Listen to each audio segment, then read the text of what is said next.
Hi, here are some new updates to RefactorGraph.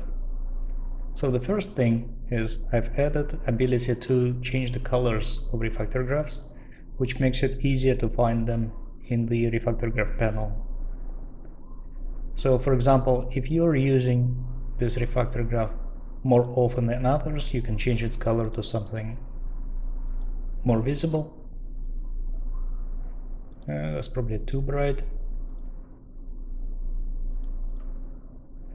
And then once you click save, the color value will also be saved with RefactorGraph.json.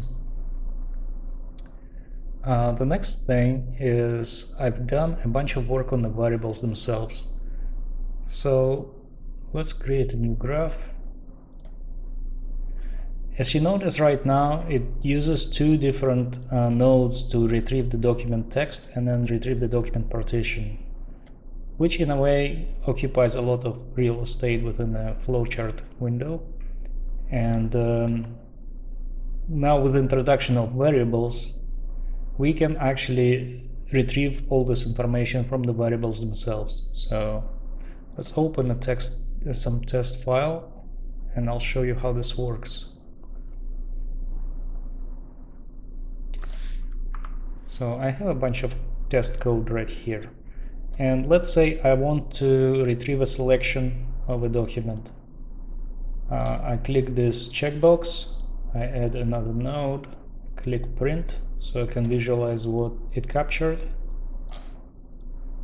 And now let's say I highlight this function, run it, and then in the logs you can see the function is highlighted. Now the alternative and more optimal way to do this is to get rid of these two nodes and instead add a new variable, set its type to active selection, and then we'll just use the get variable node. And let's rename it to something like selection.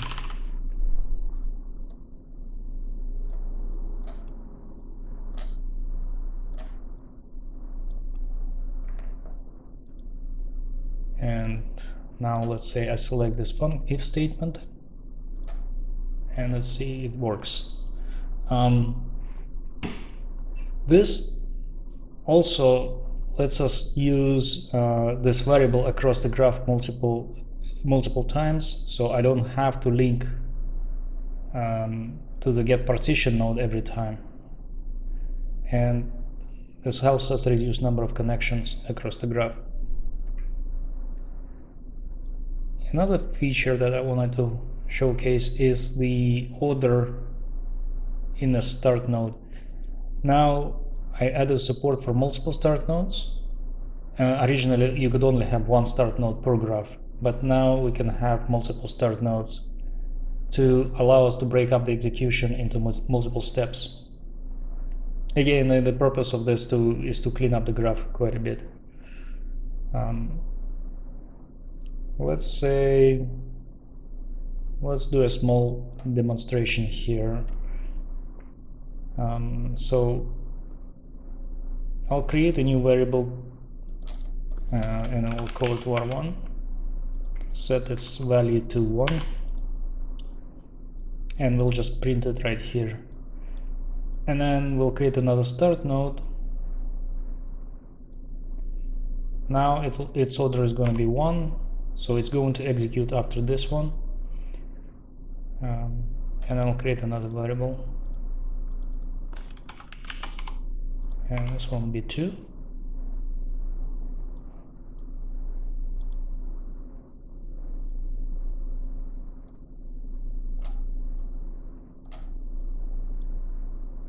Now if I run this, oh, this is linking the same variable, so I need to change the variable to var2. Now you can see it's like this, and if I change the order here to greater than this one, then you can see the logs are reversed.